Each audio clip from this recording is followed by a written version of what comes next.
заповедта на учителя. Обичай съвършеният път на истината и живота. Постави доброто за основа на дома си, правдата за мерило, любовта за украшение, мъдростта за ограда и истината за светило. Само тогава ще ме познаеш и аз ще ти се изявя. Здравейте! Разговорът, който сега ще чуете и ще видите, е с един много специален човек за мен. Нейното име е Евгения Карагеоргиева. Последните 26 години моят път е астрологията. Уча, работя, консултирам, водя групи и аз обичам астрологията. Считам, че това е моята ракета носител към израстване, към себеосъзнаване, към разкриване на красотата в живота. Абсолютно всичко може да се обясни с астрологията. Това, което ме привлича в астрологията, е отговор на въпроса защо. И с нея се запознах някъде през 2018 година, когато отидох на консултация по астрология. Много търсех себе си тогава. Нямах посока. Или поне така се чувствах. Бях в един момент и етап от живота си, в който имах нужда да знам. Имах нужда да разбера повече за това, което мога да дам от себе си като чисто проявление. И изобщо смисъла, защо съм тук. Тази среща преобърна живота ми, преобърна цялото разбиране за мене. Влюбихме се една в друга от пръв поглед. И от разговор на разговор в един момент се оказа, че и двете търсим. И търсенето ни събра. Започнахме заедно да познаваме себе си и да разкриваме все по-дълбоки и дълбоки части от нашата душевност и от това, което всъщност е заложено в нас като същества. Напоследък, благодарение на тебе, уча и Таро. Тарото е изключителен инструмент.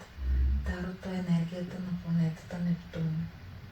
Всички знаят, че астрологията е планетата Уран, а Тарото е планетата Нептун.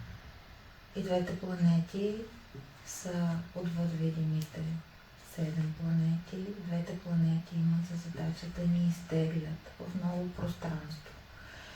И всъщност някак си се оказа, че обединявайки двата инструмента, Таро и астрология, не срещаме противоречия в интерпретацията, а срещаме изключително допълване, изключително богатство.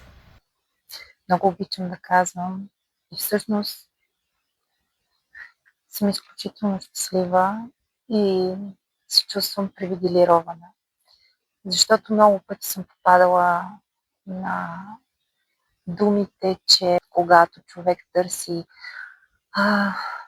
висшите светове, невидимия свят, винаги ще намери начин да му покаже пътя и да подпомогне пътя. Че Бог винаги има инструменти, с които да подпомага човек. Срещата ми с Жени беше показ точно за това. Когато човек търси, когато човек иска да разбере, когато не се страхува да се впусне в дълбината към себе си, тогава се появяват и необходимите инструменти за това. Така че желанието на човека да бъде осъществено.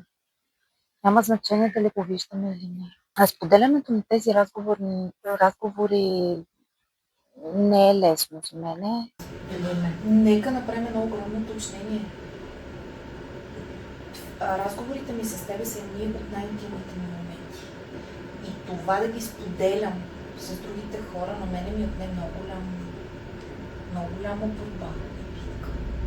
Това си беше моето пространство с тебе. И самия факт, когато е имало и твои приятели, на които хвърляме карти, интерпретираме картите, даваме смисъл, отговаряме на въпросите на хората, всъщност обратната им връзка беше, че те получават изключителна информация, знание и някакси друг поглед върху ситуацията си. Ситуацията, от която до момента те не са намирали отговор и изход. Тая промяна, която се случва в хората, само единствено е стимул за мен да споделя тия разговори, че не ги давам. Не ги давам. Знам. Това ми е много трудно. Много ми е трудно да те споделям. Обаче знам, че може да бъде много полезно за хората, които наистина търсят. Наистина искат да разберат себе си, наистина вярват в един по-висш идеал, имат стремеж и копнеж да развиват себе си и да върват напред, не просто да седат и да се затварят в битовизма.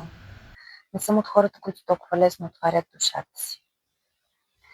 Разговорите ми с нея винаги са били изключително интимни, дълбоко интимни, изключително отключващи, определени осъзнавания вътре в мене, както и в нея.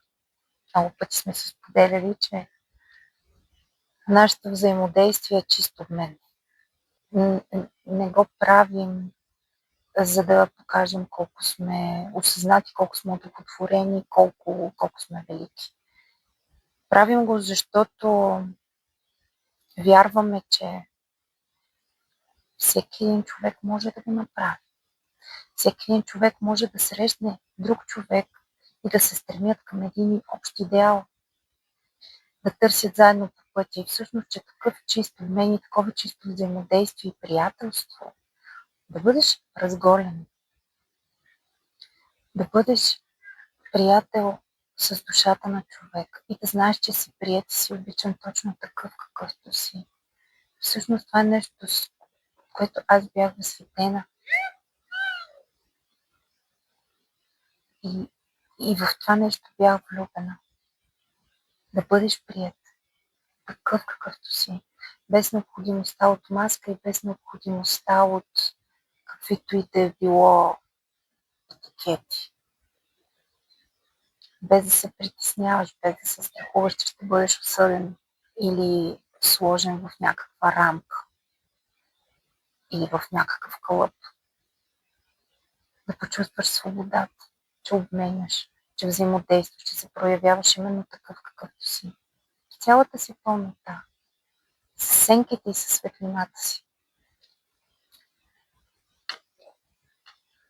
Много вярвам, че това ще ви вдъхнови и вие да търсите, да видите, че е възможно, да видите, че може да се случи и всъщност тогава живота придобива пълния смисъл и съдържание. И тогава всеки един миг се изпълва с радост, любов, търпение.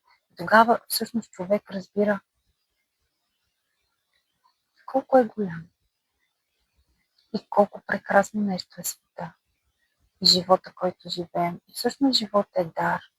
Ние трябва да му се наслаждаваме. Ние сме тук, за да се наслаждаваме на живота.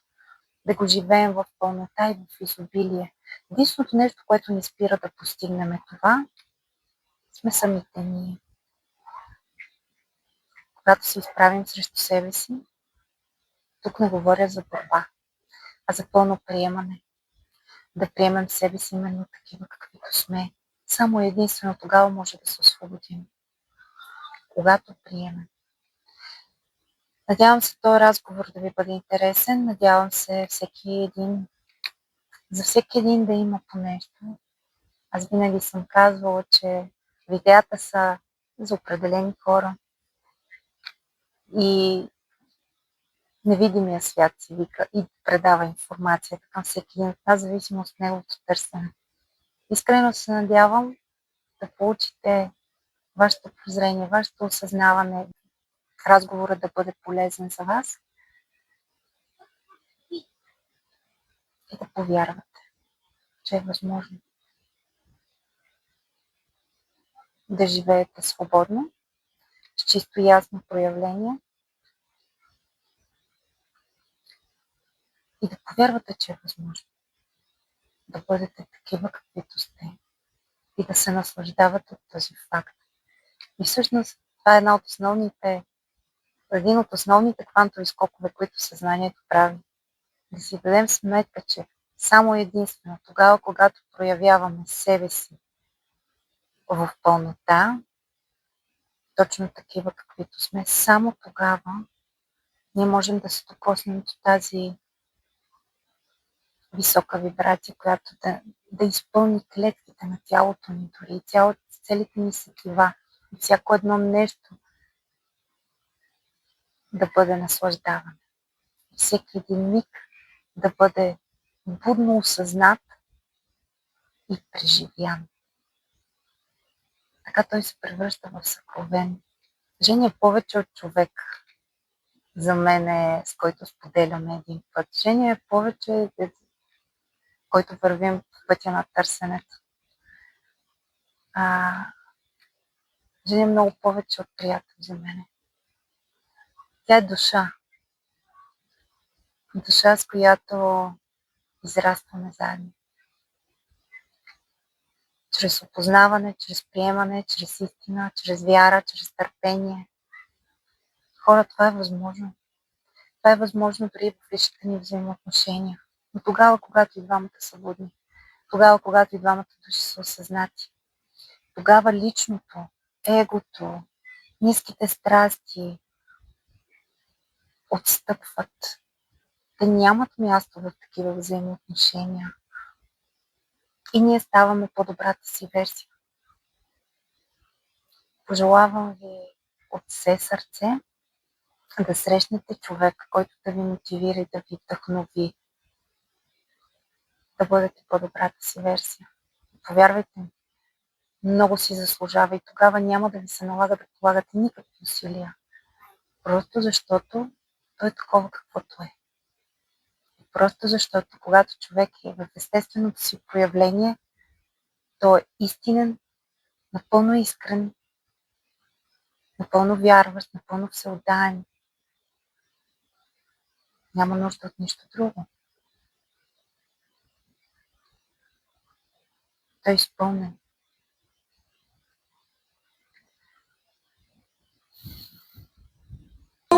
Отново да направим това наше... Какво наше? Да си поговорим. Да, отново сме тук да си поговорим. Предноволуние, августовско. То е днеска? 23. 23 ли ни е новолунието? Днеска черпиме от дълбоката мъдрост. Днеска сме предноволуние. Много дълбока мъдрост. Така, като да си завършиме нещата, които пречат. Не, те не ни пречат. Това беше необходимо. Това беше много закономерно и необходимо. Дай да видим сега. Какво ще ни кажат разчетата?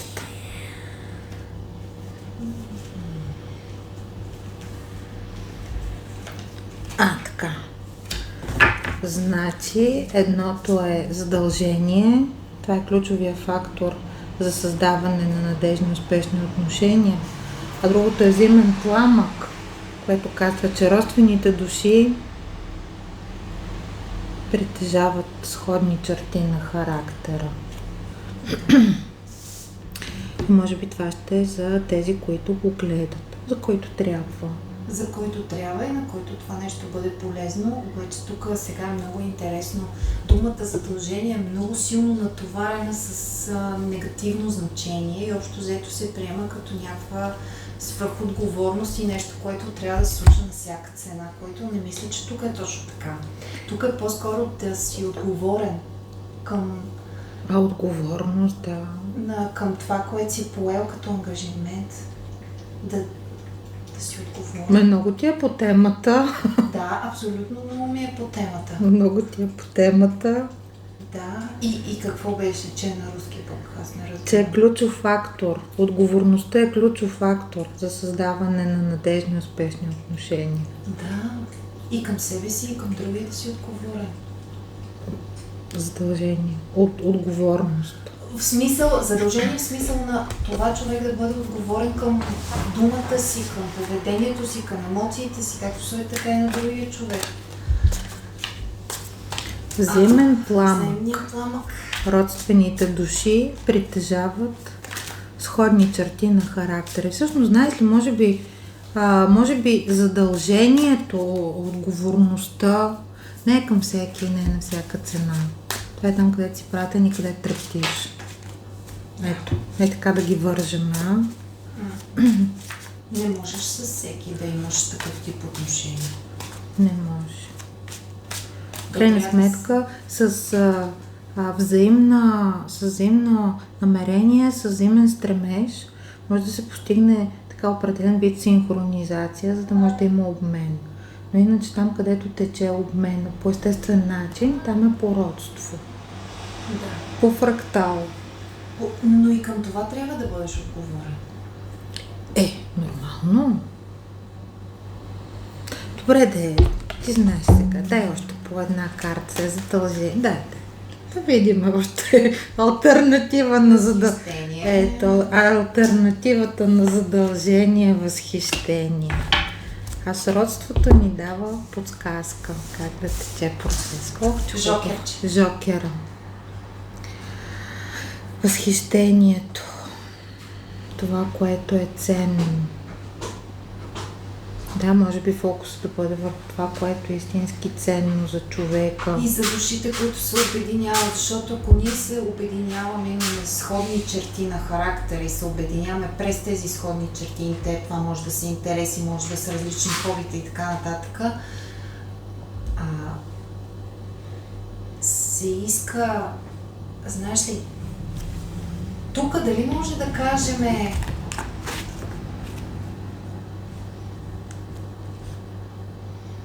Ние миналия път го изведохме, Алекс. Това беше идеала. Свали ключовата дума идеал.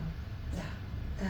Защото ние изгубихме идеала, ние изгубихме мечтата, ние изгубихме дълбокия трепет. Помниш ли миналия път как го изведохме? Тук по-скоро идеята ми е, когато двама души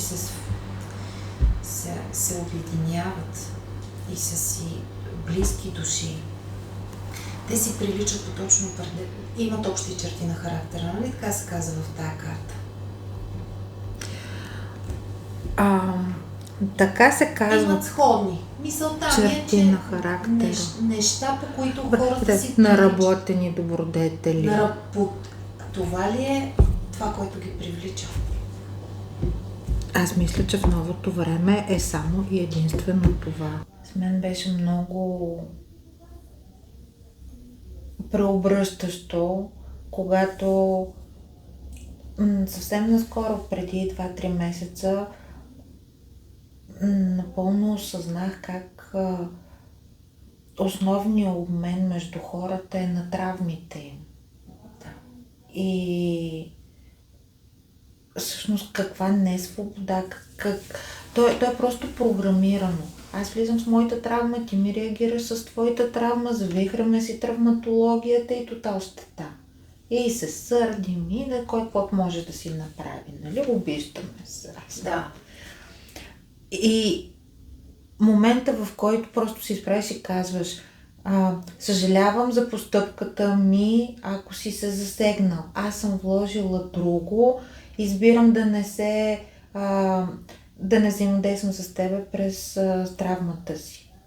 И избирам да мога да те подкрепя в правото ти да си фръцната и нацупена. И това за мен беше като, вау, това е великолепно.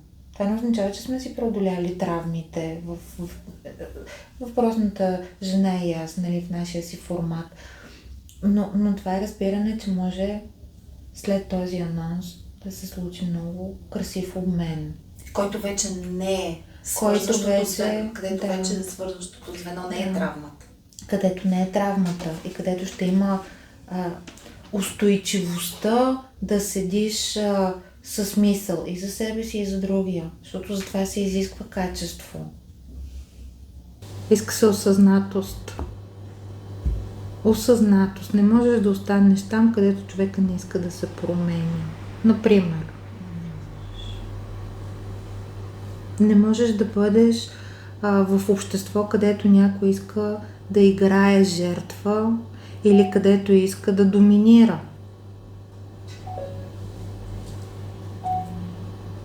Би ли могло да се градат там отношения? Значи, задължението е свързано с възхищение. Моментите, в които вътре в тебе нещо може да се възхити. А човек вижда това, което носи в себе си.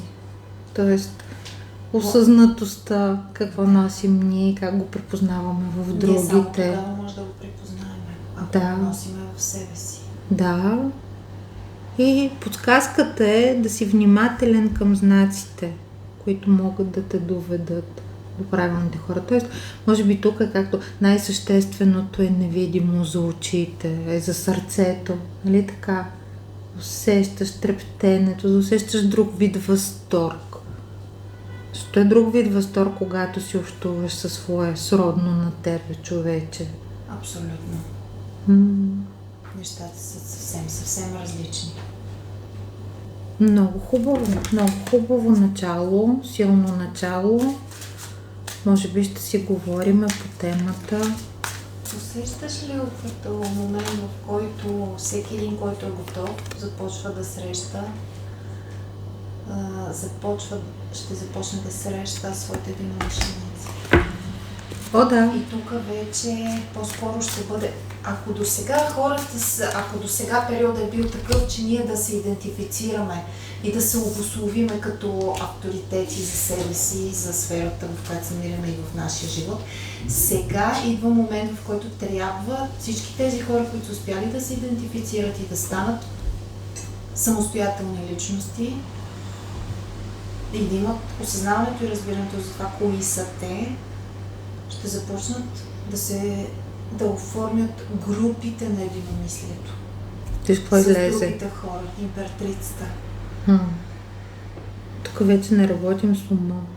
Не, тук е само през сърцето. Тук е само през сърцето. Но тя идва за да съгражда и за да роди новата идея, да роди новото начало, да роди това, което е готово да се прояви. Съгласна съм, но тя идва с мощна пулсация и единствено през сърцето човек ще може да хваща тези импулси, за да може да ги пресътворява през себе си. Правилно ли мисля? Мисля, че да. Така го усещам. Жени, не знам, аз винаги съм действала през сърцето. Ума само ми е пречил за важните решения в моя живот. Ето, да беше само ти да те посочим така, с пръст. Мисля, че вече поне при мен усещането, осезанията са много по-интензивни и има много по-дълбока връзка с това чувство, което ние наричаме през сърцето, нали, да го усетиш. И за мен това е невероятен пътеводител. И добре, дай да кажем сега, реално погледнато, ние винаги си гравитираме около това, че дойде Супер Марио 2.0. Да, и тук очевидно ще минаваме през много процеси, през които ще се преформулират различни разбирания. И стари разбирания не работещите просто не могат да преминат нататък. Нали така? Да. Окей. И значи как те трябва да се трансформират. Тук се иска пълна промяна, иска се пълно изменение на това, което е било до момента. Изцяло ново съдържание. Ние не можем със старата част. Какво беше? Ново вино, стари мехове. Не може. И нов бардак. Да. Не. Добре, хайде тогава да видим какво става, каква става отговорността през новата енергия. Хайде да видим сега отговорността. Първо, към кой си отговорен? На първо място към себе си и Бог. На първо място към себе си. За да можеш да сътвориш в себе си храм. Да. Okay. Затова си най-отговорен. Да. Отговорност пред себе си. Какво означава да си отговорен пред себе си?